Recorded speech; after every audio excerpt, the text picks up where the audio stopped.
In the bustling corridors of Washington, where the stakes often involved not just American interests but global peace, a blunder of striking proportions unfolded amid a tense geopolitical climate.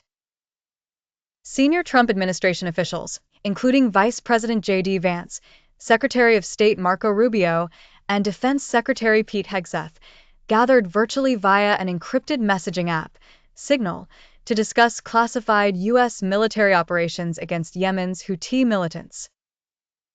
This sophisticated technological refuge, intended to shield sensitive discussion, inadvertently opened an invisible door to an unintended audience: journalist Jeffrey Goldberg.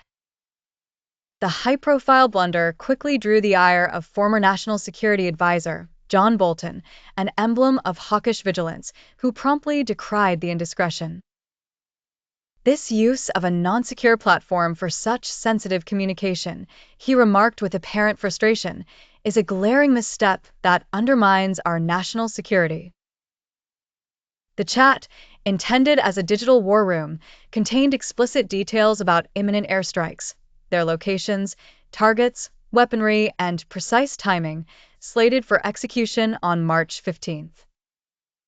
Unbeknownst to the officials, Goldberg, a bystander with a journalist's keen eye and public platform, watched the digital strategy unfold in real time. National Security Council spokesperson Brian Hughes attempted to temper the backlash, affirming that operational security remained intact despite the mishap. However, voices of discontent reverberated across political avenues, with critics demanding accountability and questioning the robustness of existing protocols.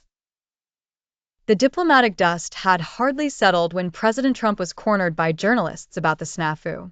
Exhibiting his characteristic dismissal, he claimed ignorance of the mix-up. Post-operation, the chat transformed into a digital congratulatory reception, with officials exchanging pleasantries over their perceived triumph.